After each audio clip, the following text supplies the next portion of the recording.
강의하고 마치는 걸로 할까요?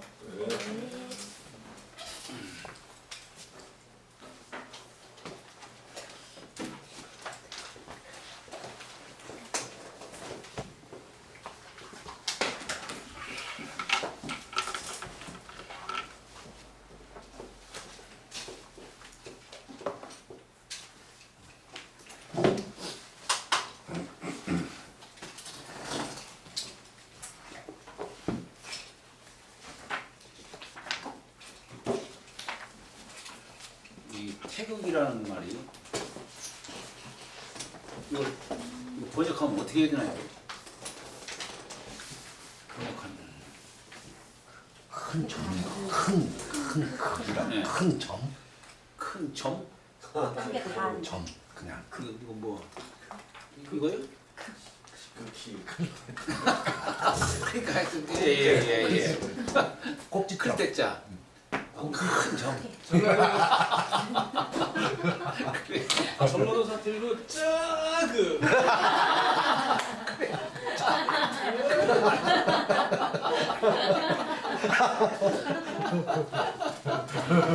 거기서 마이크 두드리고 거시기가 되지 거시기죠.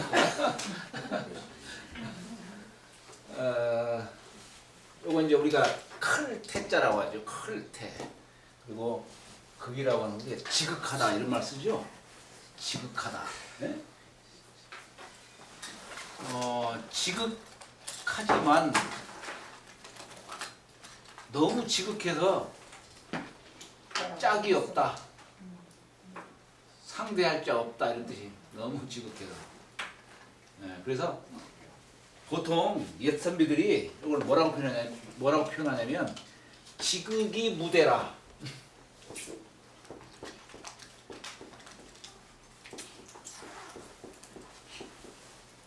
지극히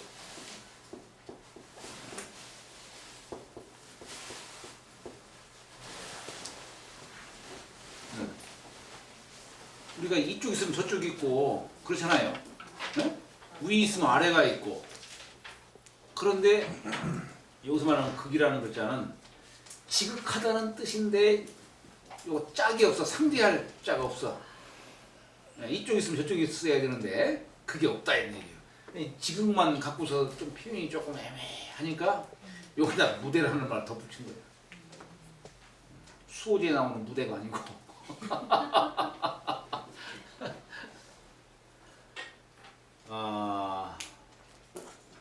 그러면 우리가 이 극이라고 하는 글자가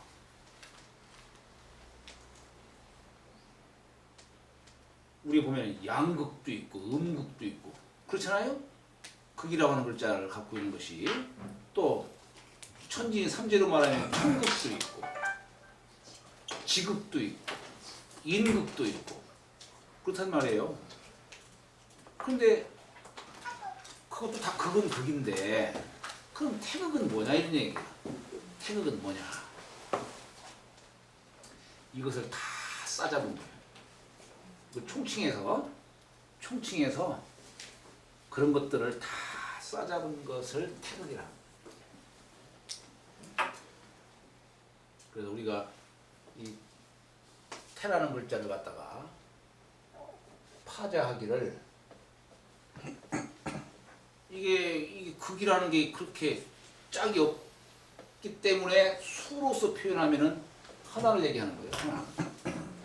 수로서 표현하면 하나를 얘기하는 거예요. 그런데 이 하나에서 둘이 나오고 네? 수가 계속 생생한다 이런 얘기예요. 어? 하늘에서 땅도 생기고 모든 것들이 다 만들어지잖아요. 하늘에서. 네. 그래서 하나에서 대표적으로 양이 생기고 음이 생긴다. 그러니까 이게 우리가 태극이라고 하는 것은 우리가 눈으로 볼 수도 없고, 귀로 들을 수도 없고, 뭐 맛으로 볼 수도 없고, 그런데 우리가 그것을 볼 수 있는 것은 이제 음과 양으로 해서 이렇게 모습으로 드러나는 거예요. 그래서 우리가 양의라는 말 써요. 양의. 이렇게 두 양자에다가 이 의자가 오를 의자인데, 예? 오를 의자인데 인변에다가 쓰는 거예요. 이건 뭐냐면 형상으로 나타난 거예요. 이게. 형상으로. 그래서 우리가 모습의, 거동의 그러죠. 두 가지 모습 나타나는 거예요. 이게 기로 나타나는 것이지. 그래서 우리가 양의에 와서는 양과 그죠? 음양에 와서는 그것을 감지할 수가 있는 겁니다. 근데 양이 되게끔 하고 음이 되게끔 하는 어떤 저 보이지 않는 그 이치를 우리는 태극이라고 얘기를 하는 거예요. 예, 그래서 이 태라고 하는 글자를 하나에서 이렇게 양과 음으로 나오고 이것이 둘이 또 사귀고 또 사귀어서 또 생생유전을 하는 거죠. 그걸 이제 점 하나로 찍은 거예요. 점 하나. 본래 이제 크다. 이게 우리가 크다는 말은 이렇게 써요. 크다는 말 이렇게 쓰는데 여기다가 점 하나 찍었지만 옛 글을 보면은 사실은 이걸 이렇게 찍은 거예요. 크고 또 크다 하는 뜻을 갖고 우리가 왜 같은 글자 쓸 때는 이렇게 똔똔 찍죠. 태라는 글자가 사실 여기에서 나온 거예요. 네, 옛 글에는 그렇게 나온 건데 다만 요즘에는 이 점 하나 찍죠. 그리고 요것을 요 씨앗 요 하나가 만물을 생생하게 하는 그 심볼과 같은 것이다. 그런 뜻으로 이렇게 표현을 합니다. 그래서 우리나라에서는 옛날부터 이 태라는 글자를 콩태 이렇게 되겠어요. 우리나라에서는. 중국에서는 콩태라는 말 없어요. 이걸 콩으로 이렇게 표현하지는 않았어요. 우리나라에서만 콩으로 표현해요. 콩. 근데 이 콩이 이 발현하는 그 이치가 마치 태극에서 음양, 사상, 팔괴 이렇게 발현하는 모습과 똑같다는 얘기예요. 네. 콩이 콩을 보면은 이렇게 해서 두 개 딱 쪼개져 있는데 여기 배아예요. 배아. 콩을 딱 쪼개보면 거기에 요만한 싹 같은 게 있죠. 그 배아 여기에 거기에서 이게 물기를 먹으면 이게 이제 떡잎으로 이렇게 딱 나눠지고 여기서 이제 싹이 막 나오는 거예요. 요걸 갖다가 이거랑 하는 거야. 네? 예, 음양의 요 배아를 인해서. 그래서 이 세상에 어떻게 만물이 생생유전하는 것이 어떤 보이지 않는 어떤 힘에 의해서 이루어지게 하는 그것을 우리는 태극이라고 한다. 그러니까 만물을 정의를 내리면 만물을 생하게 하는 어떤 근원적인 거, 이걸 태극이라고 보는 겁니다. 그런데 그러면 태극이라고 하는 것은 근원적인 의미만 담고 있느냐? 우리가 보면은 태극을 그릴 때에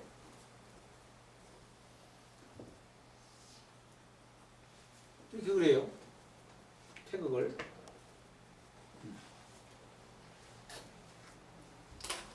양과 음으로 이렇게 그래요.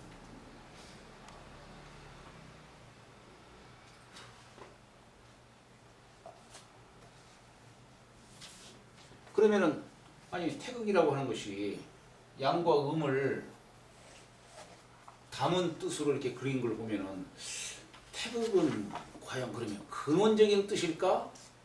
아니면 어떤 범주로서 태극을 말하는 것일까? 어때요? 어떤 범주, 네? 그림으로 드러났다는 자체가 어떤 둘다 네? 둘다 그래서 사실 이게 주자는 태극을 어떻게 그렸냐면은 이렇게 그렸어요. 태극을. 처음도 없고 끝도 그러니까 이게 이렇게 음양의 모습을 갖다가 드러내지 않고 태극은 눈으로 볼 수 없다는 얘기예요. 태극은 눈으로 볼 수 없고 소리도 없고 냄새도 없고 다 그런데 그걸 어떻게 그리냐는 얘기예요. 이렇게 그리면 벌써 이건 태극이 아니다는 얘기예요. 주자는. 그런데 그럼에도 불구하고 우리 동양에서는 옛날부터 태극을 이런 모양으로 그려왔어요. 그렇다면 우리가 태극을 규정을 하기를 과연 근원적인 의미로서만 태극을 우리가 이해해야 되느냐, 아니면 범주로서 처음부터 끝까지 모든 것들을 다 망라해서 다 담은 뜻으로 태극이라고 해야 되느냐.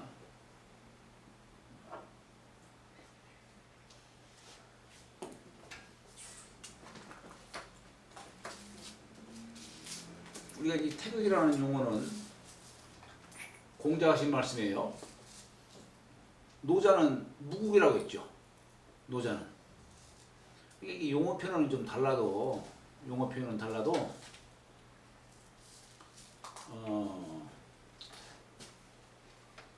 노자는 무의 관점에서 무국이라고 한 것이고, 공자가 말한 태극은 유의 관점에서 태극이라고 얘기를 한 거예요. 노자요, 주자요? 노자. 주자. 아니, 노자. 노자 얘기했고, 공자는 또 태극이라고 한 거죠. 예, 유의 관점에서 태극이라고 한 겁니다. 그러나 그들이 이렇게 바라보고 생각했던 것은 아마 다르진 않을 거예요. 다르진 않을 거예요.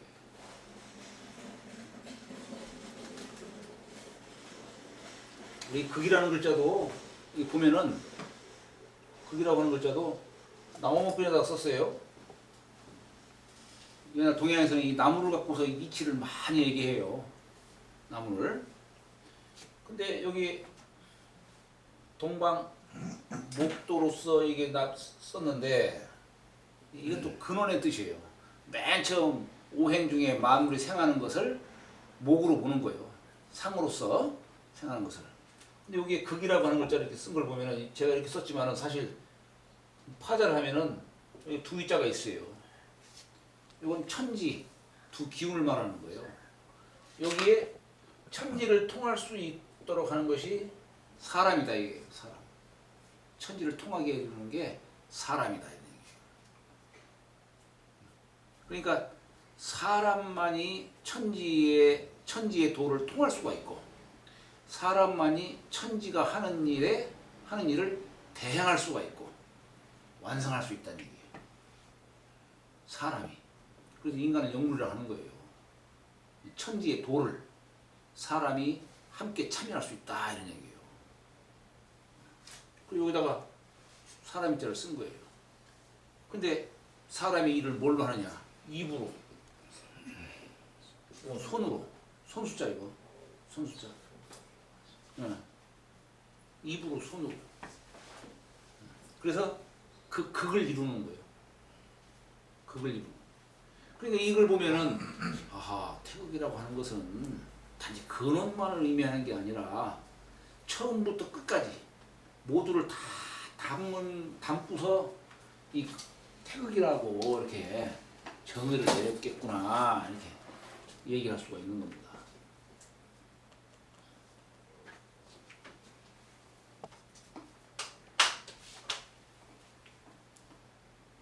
그러면은 주자가 말한 태극을 이렇게만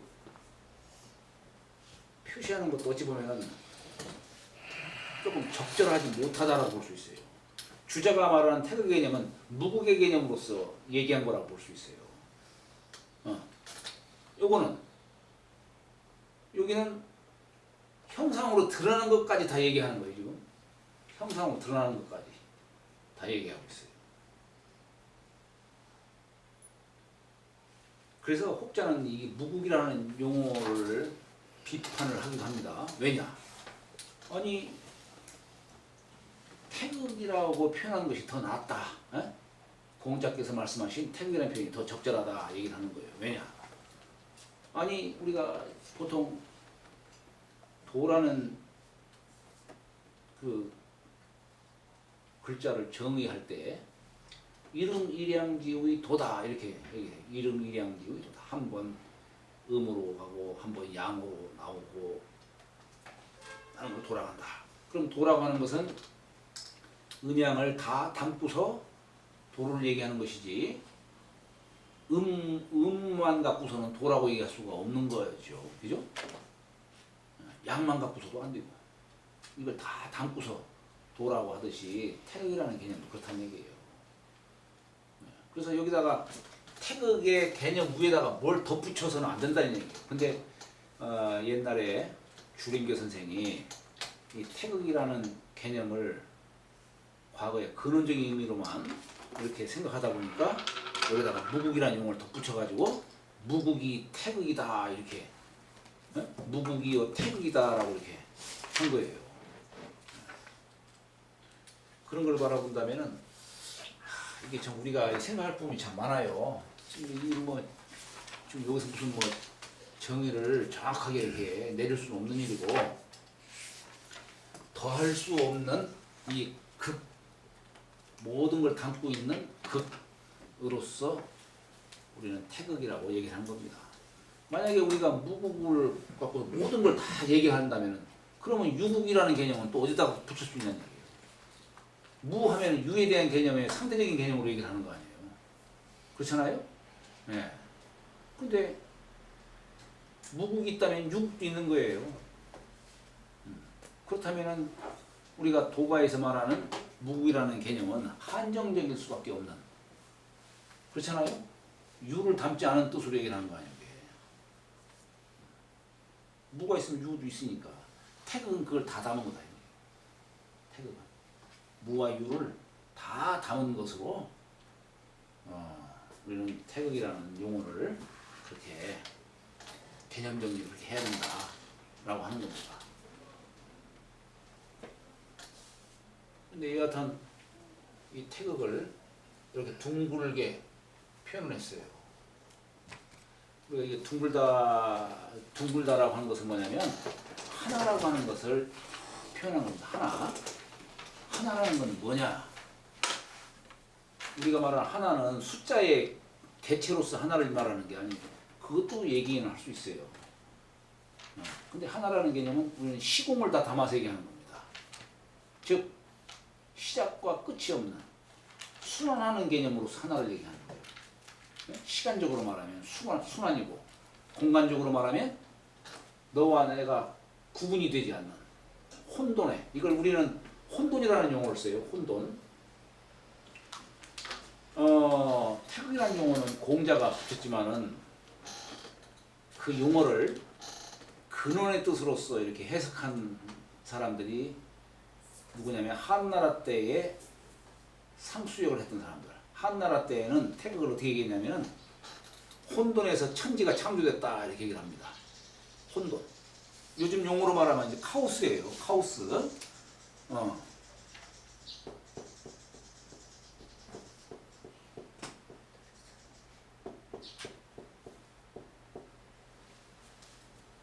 이렇게 해서 혼돈.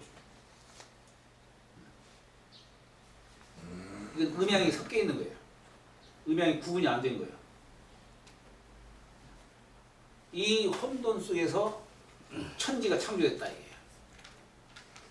그리고 여기서 사시가 생기고 만물이 생기고 이렇게 했다 이런 얘기예요. 그렇게 얘기를 하는 거예요.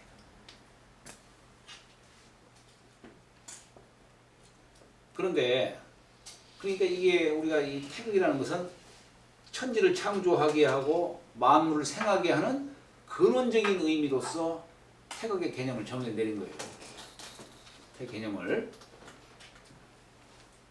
그런데 아까도 말씀드렸듯이 태극이라는 것은 단지 그것만을 의미하는 건 아니다. 다만 우리가 만물을 생하게 하는 것. 비유를 하자면은 요 씨앗이 있다면 요 씨앗으로 인해서 만물이 생하잖아요. 씨앗 속에 모든 걸 다 담고 있잖아요. 네. 뭐 우리 법성계에 보면은 일미진중 함시방 일체중중 여기시라가지고 한 작은 티끌 속에 시방을 머금고 있다. 편안한. 그래서 불가에서는 그런 말도 하지요. 숨이 잎 겨자다. 한 작은 겨자 씨앗 속에 여기 계자, 에? 그 속에 수미산을 담을 수 있다. 사람이 이 마음 속에 우주를 담을 수 있다는 그런 얘기예요. 말하자면 그런 얘기. 태극이라는 것이 그렇다는 얘기예요. 우리가 비유를 하자면은 사과 속의 씨앗은 유한하지만 씨앗 속의 사과는 무한하다 이런 얘기예요. 그렇지 않겠어요? 아 그거 죽지 않고 계속 살아서 생생유전한다면은 무한하게 번식할 수 있을 거 아니에요. 그렇잖아요. 씨앗 속의 사과는 무한하다. 그걸 이제 태극을 이렇게 보는 거예요. 말하자면 그런 것들.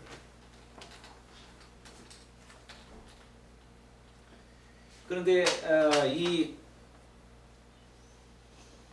태극이라는 개념을 이렇게 근원적인 의미로서 얘기를 하는데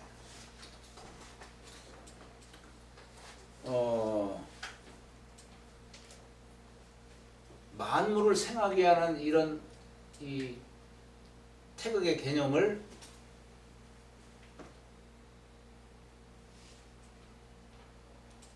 이제 신법으로서 설명한 사람이 누구냐면 주돈이 선생이에요. 주рем계 선생. 옛날에는 이 태극에 의해서 천지가 창조되고 모든 마음을 생하는 저 바깥 세상을 갖다 그리면서 태극의 이치를 설명했는데 이 태극의 이치를 신법으로서 이렇게 설명한 사람은 누구냐? 염계 선생이 주рем계 선생. 주рем계 선생이 송나라 때 우리가 갖고 있는 이런 그림들 복귀팔계, 문왕팔계, 하도, 낙서, 뭐 태극 또 이런 그림들이 언제 나왔냐면은 송나라 때 나왔어요. 송나라 때 그림들이. 그러니까 염계 선생은 이 태극이라고 하는 것을 신법에서 찾는 거예요. 그래서 이게 바로 이제 이학의 염계 선생을 이학의 선구자라고 이제 이렇게 얘기를 하는 거예요. 이학의 선구자, 도학의 선구자 이렇게 얘기하는 겁니다. 자, 그러면 이게 사람이 저 천도에 부합해서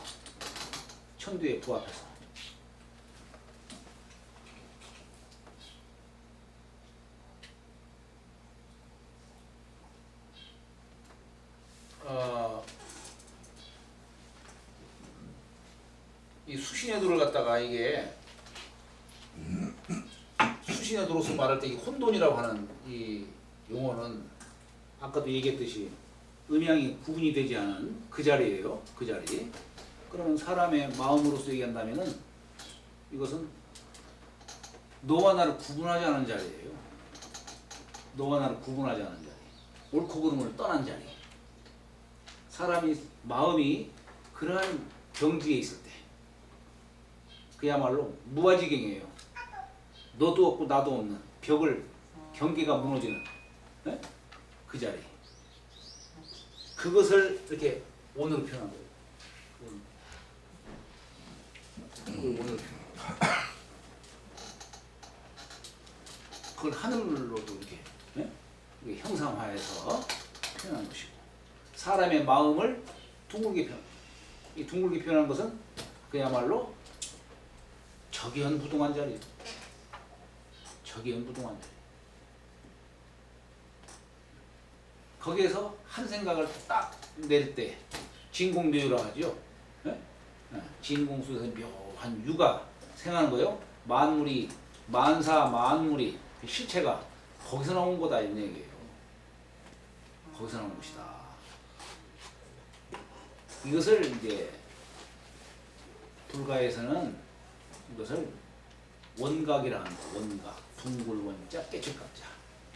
불가에서는 원각이라고 표현하는 것이고, 도가에서는 바로 이러한 마음가짐 상태에서 수련의 결과를 맺은 것을 뭐라고 표현하냐면 금단이다 얘기하는 거예요. 금단. 금단을 이루는 것은 무상 무의 속에서 이루어지는 거예요. 호흡을 뭐 어떻게 하고 뭐 이건 하나의 수행법을 그냥 얘기한 것이지만 거기에 의지하는 게 아니에요. 무사무위로서 이 기운도 돌리고, 네? 그러면서 금단을 맺게 하는 겁니다. 금단은 거기서 이루어지는 거예요. 무사무위. 생각함도 없는 그 경지. 그 경지에서 이루어지는 거예요. 그래서 우리가 이 태극이라고 하는 것을 얘기할 때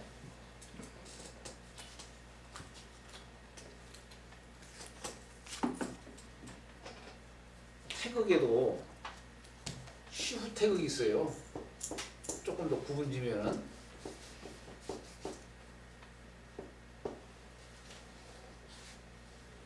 우리 1년 중에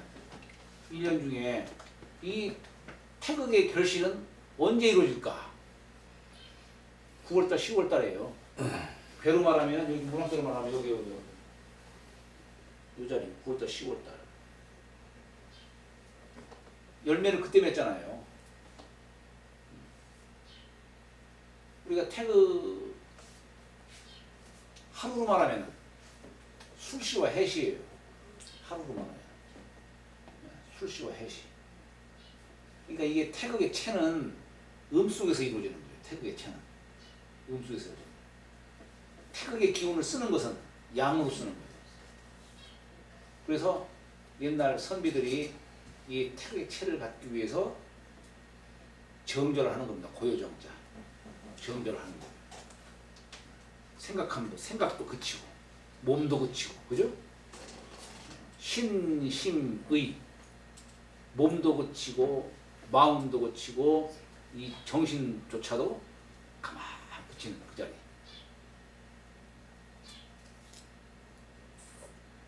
거기서 결실을 맺고 성태를 하고 하는 겁니다. 거기서 그런 거예요.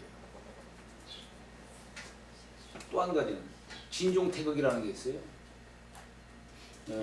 시우로서는 이렇게 술시와 해시, 술월달과 해월달에 이 태극이 기가 이렇게 맺히는 것으로 얘기를 하지만은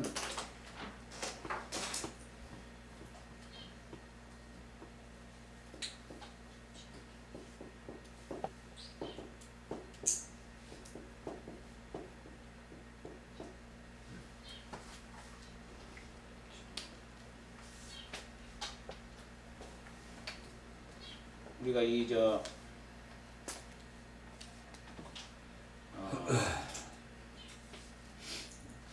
사람이 이 기운을 갖다가 주천을 시키면은 종자 하나가 생겨요. 이걸 진종자라고 해요. 진종자라는 용어 들어보셨나 모르겠어요. 요건 이제 태극의 결실이 맺는 걸 말하는 거예요. 태극. 그러니까 이 시우태극이라는 것이 결국 음에서 태극의 체가 이루어지는 걸 말하는 것이고, 그 때로서 태극의 기운이 서리는 것으로 얘기를 한다면 요건 이제 결실을 맺는 뜻으로 말하는 거예요. 예를 들어서 우리가 식물이 우리 태극의 개념을 이제 그렇게 보는 거예요. 식물이 기운이 뿌리 속에 이렇게 담겨 있을 때 그것을 시우태극이라고 하는 것이고, 또 식물이 열매를 맺을 때 그걸 진종태극이라고 하는 거예요. 그러면 우리 동물 같은 경우 동물이 이게 엎드려 있잖아요. 엎드려서 이 기운을 품고 있어요.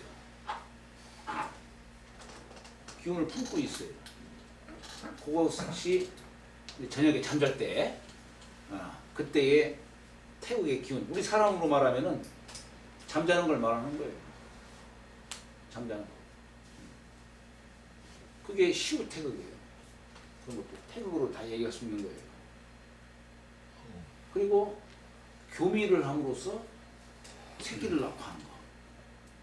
열매를 맺는 거예요. 사람도 그런 거예요. 사람도.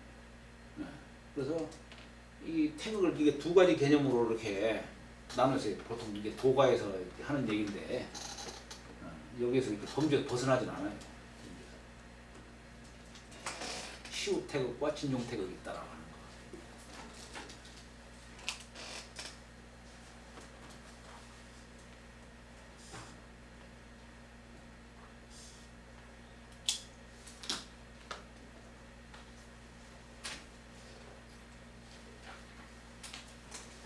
자, 그래서 이게 태극에는 음양의 두 가지 모습을 담는 것으로 표현했는데 사실 이 그림은 이런 것들이 이 그림들이 나온 훨씬 뒤에 이 그림이 나왔어요, 사실. 네, 우리 역사적으로 보면은 이 그림 나온 때는 명나라 때 나온 거예요, 명나라 때. 중국에서는 이렇게 그림이 이렇게 나오죠, 이렇게. 천지 자연지도다 해가지고 이걸 태극이라는 말로 표현하지 않고 천지 자연지도다 이렇게 표현했어요. 천지 자연지도다.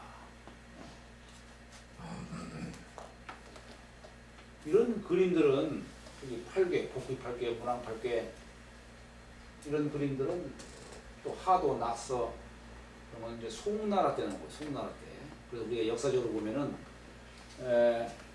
복귀 팔괘, 문왕 팔괘를 이렇게 세상에 전한 사람이 누구냐? 소광조 선생이에요. 소광조 선생. 소광조 선생이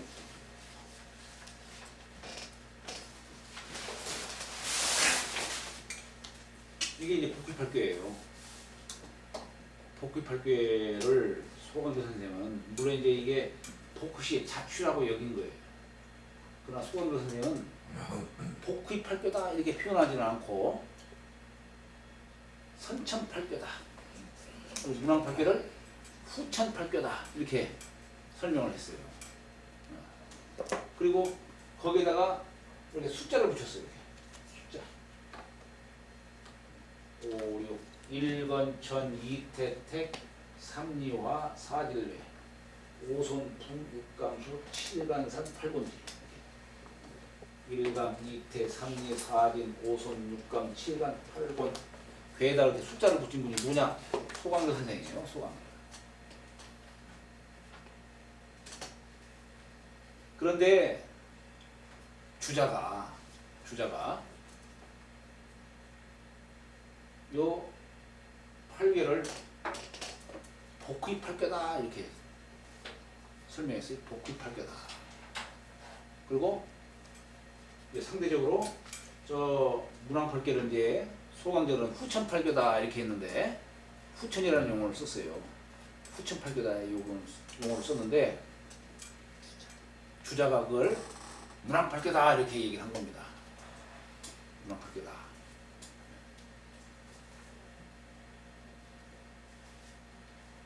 근데 지금 가만히 이걸 보면은 사실 복귀 팔괘다, 문왕 팔괘다라고 표현한 것이 주자로부터 이렇게 굳어지게 됐는데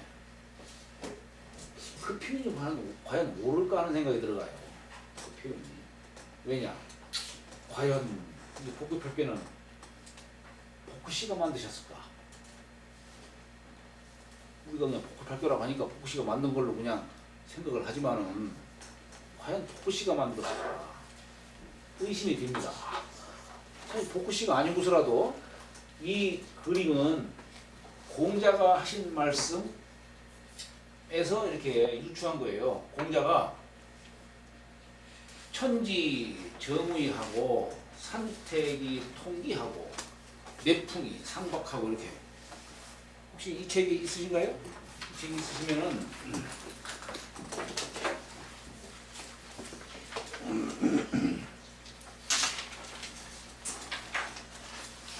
여기 아래에 구절이 있어요. 아래에 둘 다 저기는 여기 보면 천지정우의 산택통경 내풍상박하고 수화불상석이다. 설교전에 가면 그런 용어가 있어요. 네? 그냥 그런 구절이 있는데 이 공자께서 이 말씀하신 이 구절을 바탕으로 해가지고 소강도 선생이 이렇게 그린 거예요. 소강도 선생.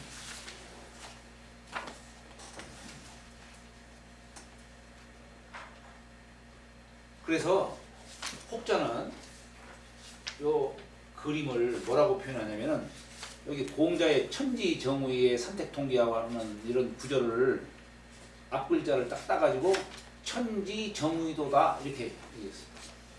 천지정의도다 이렇게 설명을 했어요.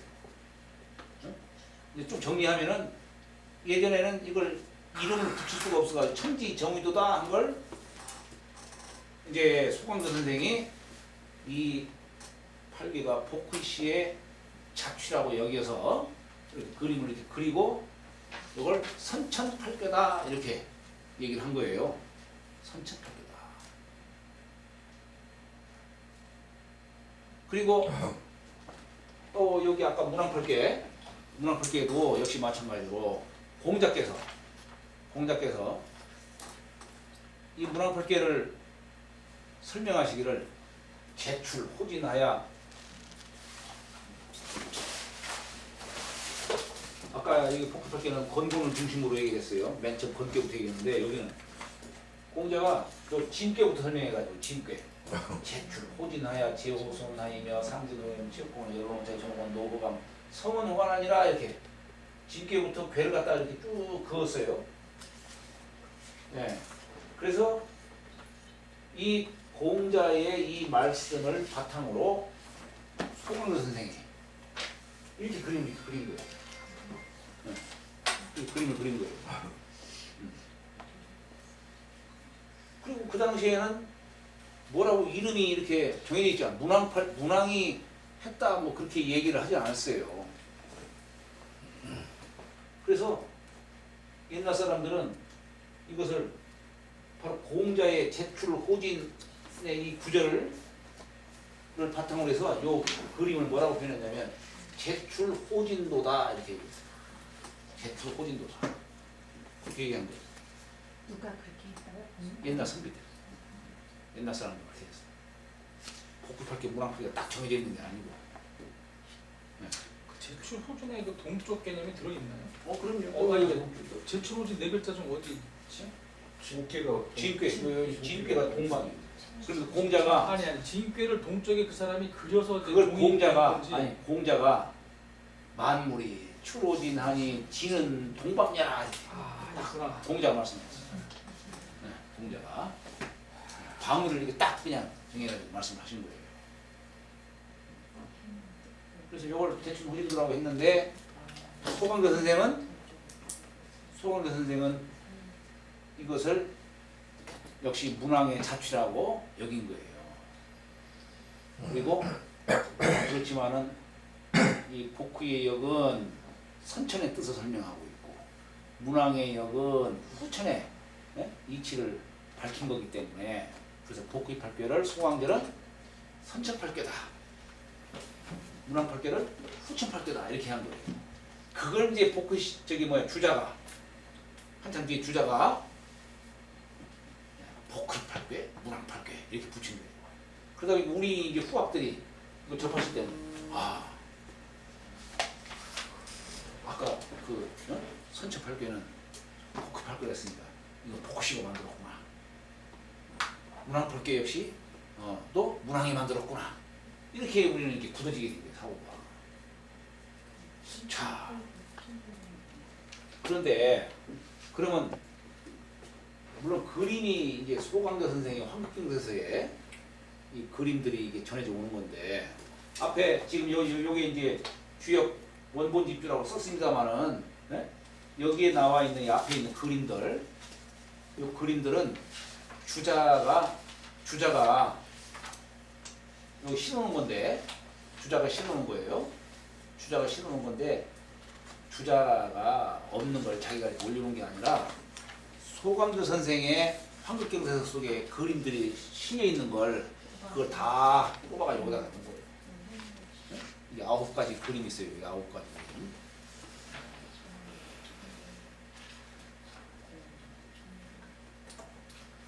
아니 그래서 이 그림들이 송나라 때 와서 전해지게 된 거예요. 근데 이것은 송나라가 망한 뒤에 나중에 더 명나라 때 나온 거예요. 이게 명나라 때. 자, 이것도 이걸 두고서 학자들이 이제 설이 분분해요. 왜냐? 본래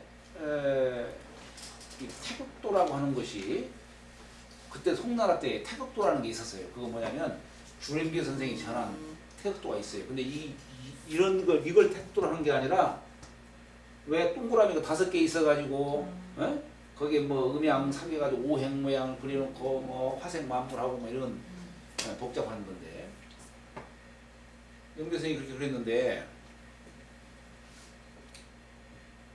이게 이제 주자가 그 염교 선생이 전한 태극도가 있는데 이 태극도가 어디에서 이걸 모방을 한 거냐면은 진도남 선생, 우리 진박이라는 화산에서 수련을 하던 도사가 있어요. 진박이라고. 진박이 누구냐면 옛날 우리 왜 상법을 전했다는 마의도사, 마의도사를 와 같은 동시대. 우리 도가에서는 이제 여동빈이라고 아시라는 거 없어요. 중국 8신선 중에 한 사람인데 같이 이렇게 공부했던 사람이라고. 그때 그분이 이런 그림들을 다 갖고 있어요. 이것이 그렇게 그 밑에 이제 뭐 제자들에 의해서 이게 쭉 전해져 가지고 나중에 소광질에 의해 가지고 세상에 드러나게 된 것뿐이에요. 그래서 혹자는 이제 이런 그림들의 창시자를 진박으로 보기도 합니다. 진박이라는 인물이 우리 역학사에서 또 중요한 위치를 차지하고 있어요. 여러분들도 한번 진박 또는 도남 진도남에 대해서 한번 찾아보시기 바랍니다. 어떤 분인가. 그 사람은 잠자기로 유명한 사람이에요. 한번 잠잤다 하면 어떤 때는 100일도 자는 사람이거든요. 그래서 곰이요. 곰? 그래서 그분을 뭐라고 표현하냐면 수옹이라고 돼요. 수옹. 잠잘 숫자에다가 늙은 용자. 수옹이라고 해요. 한번 잠잤다 하면 그렇게 그냥 굶어 죽지 마. 예? 90일 동안 도사인데 100일이면 자면은 예. 굶어 안 굶어 죽었지요. 옛날에 사셨겠는데. 경화진이 오래 사셨죠. 그럼 자기 100일 마음대로 자는 그러니까 사람이 100일 넘게 오래 사셨지요. 사셨죠. 예. 옛날에 경화선사도 네. 제자들 자기 삭발 가면서 마음대로 되도록. 앉아가지고 그 네. 손정에 들어가지고 예. 보니까 손 정신 그 깨보니까 진묵대사. 진묵 진묵대사. 경화선사 진묵대사. 손가락에 다 으깨져. 예. 저 월명하면서 진묵대사 그렇게 선정에 들어가지고 그런 적이 있었죠.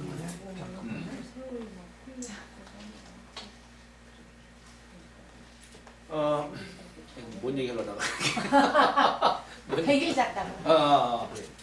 우리 왜 이 저기 보면은 이 도가인들 순할 때 보면은 이게 왼손으로 이게 누워요. 이렇게 왼쪽으로 이렇게 눕고 그리고 발을 갖다가 이게 푸개고 이렇게 엎드려 자는 법이 이게 이 침용법이라고 하는 거예요. 이게. 그래가지고 손을 갖다 배꼽에다 이렇게 대고 노궁혈을 배꼽에다 대고 여기에 노궁혈을 귀에다 대고서 이렇게 그리고 잠자면서 요 전기를 갖다가 보존하는 법을 전하는 사람이 그 사람이에요. 귀로 나갈까 봐. 네? 신장 저기니까 귀로 나갈까 그렇지, 봐. 그렇지, 그렇지. 팀이 그렇지. 여기 이속신이잖아요. 여기 신장하고 연결되죠. 신장. 이건 신골이라 하고. 예? 그래가지고 이 신기를 보존하는 거예요. 오령 침용법이라고 해요. 오령 침용법이라고. 그걸 전한 사람이 진도남 선생이에요. 진도남 선생. 그러니까 그 당시 대단한 분이지. 그분이 송나라 태조가 나중에 송나라를 건국해서 태자가 천자가 될 것을 미리 알고서 나고 바둑부장 해가지고 그래 바둑에 이겨가지고 화산을 갖다가 땅덩어리 그래서 갖다가 화산도사. 내기, 예. 내기 시작해서 이게 가지고 화산의 주인이 된 거예요. 뭐 그런 분인데 그런데 이 화산도사도 이게 창안한 게 아니다. 그게 분파가 있어. 누구냐? 이게 거슬러 가지고 동화제군 뭐 이렇게 해가지고 윤진인 해서 노자로 해가지고 이 그림들이 혹자는 그렇게 얘기해요. 이 그림들이 노자한테서 나왔다 이렇게 또 얘기해요. 노자한테서 나왔다. 근데 그 상당히 근거 있는 설이에요. 이게 설. 근거 있는 설. 노자가 도덕경 5천 여자만 전하는 게 아니다 이런 얘기예요. 아마 이 그림들이 또 같이 전했을 것이다. 하여튼 묘하게도 이 그림들 다 도가인들 사이에서 나왔습니다. 선천팔계하고 그런 후천팔계 둘 다 말씀하시는 거예요? 아 그렇죠. 네. 그래가 근데 그때 당시는 이게 그러니까 선천팔계 후천팔계가 다 도가인데 수련용으로 이렇게 쓴 거예요. 수련용으로. 예. 그때 당시는 그랬어요. 이게 주자도 처음에는 그래가지고 연배 선생의 그 타격도가 이 진도남 선생의 무국도를 그대로 그냥 인용한 거예요. 진도남 선생의 무국도는 여기성단 거꾸로 역으로 해가지고 단을 이루는 과정을 설명하고 있는데 태국도는 연배 선생의 태국도는 순수 자연으로 해가지고 만물의 생활의 이치를 설명한 것 뿐입니다. 그냥 그대로 인용한 거예요. 그래서 아마도 주자가 진도남 선생이 얘기하지 않습니까? 왜냐? 진도남 선생은 도가인이거든. 유학자로서 이 도교를 갖다가 그때 당시는 의심을 한 거예요. 그래서 여기다가 안 올렸어. 태극도 그래서 여기다가 안 올렸어요. 그런데 끝에 가서는 주자가 도교를 신봉했어요. 그래서 말년에는 주역 참동계에 주에도 붙였어요. 주역 참동계에 주석을 붙였어요. 주자가. 그리고 그러면서 전해 들으니까 그 은자들이 바로 이와 비슷한 그림이 전해져 오고 있다라고 하는 소문을 들은 거예요. 주자가. 그래가지고 그 제자인 최원정을 통해서 네가 한번 가봐라. 가서 한번 구해와라. 그래가지고 제자인 최원정이가 이 그림을 구하려고 당시 저기 무이산은 어디예요? 복권성 저쪽에 있어요. 이번에 우리가 가려고 했던 데 거기가 복권성 거긴데 거기 무이정사가 있어요. 거기에서 성도, 촉당, 촉나라 수천리 되지 거기를 보낸 거예요. 서촉에 은자들 사이에 저 그림이 있다고 하는데 한번 진모를 보고 싶다 이런 얘기예요. 그래가지고 수천리나 되는 길을 갖다가 최원정을 보내가지고 저를 구해와겠는데 최원정이 가가지고 구해왔어요. 구해왔는데 그걸 주자한테 보이질 않고 어떻게 하여튼 그 과정이 어떻게 된지는 모르지만은 인문이 뽑히기 시작해. 이제 비밀 창고에다가 수장을 해둔 거예요. 그래가지고 나중에 송나라가 망하고 명나라가 들어서고 나서 저 그림이 전해지게 된 거예요. 그 후수들 최씨 집안 후손의 소명에 의해서 전해지게 된 거예요. 그러니까 이 그림들이 말이에요. 유교인들 사이에서 전해져 온 게 아니라 도교인들 사이에서 전해져 왔다. 그리고 이런 그림들을 그러니까 여러분들이 이걸 하나의 그림으로만 볼 것이 아니라 이게 바로 내 수련하는 그런 저기 뭐야 도구로서 우리는 이해를 해야 돼요. 이런 것들. 그리고 이 주역의 도역이 그대로 부합되는 거예요. 주역이 한 권의 주역책이 복귀팔계와 문왕팔계 이 두 꾀를 잘 믹스해가지고 만든 게 이 주역 한 권의 책이에요. 결국에는 책이에요. 그리고 복귀팔계와 문왕팔계 근원이 태국에서 비롯됐다. 선생님 역병이라고 주역을 하지 않습니까? 예. 유교 거라고 봐야 되지 않습니까? 그렇죠. 그런데 근본이 되는 저런 8개나 3,800, 9,800 뭐 태변 무곡 이런 것들은 도교하고 유교의 예. 예. 근원이 되는 더 원시적인, 그러니까 그때는 도교하고 유교가 다 저기에서 그렇죠. 폴 깔아먹고 사는 거라고 봐야 그렇죠, 되지 그렇죠, 않습니까? 그렇죠. 예. 그러면 근본이 같잖아요, 두 예. 개가. 그렇죠, 그렇죠. 근데 저 둘은 같다고 얘기하진 또 않지 않습니까? 지금 도교하고 유학을 같다고 그 얘기하죠. 후대에 와서 이렇게 이제 나눠지게 된 거죠. 그 이전에는 다 뒤섞여 예, 그렇죠. 있다고 그렇게 봐야 봐야죠. 예. 하여튼 잠시 쉬었다가 하도록 하겠습니다.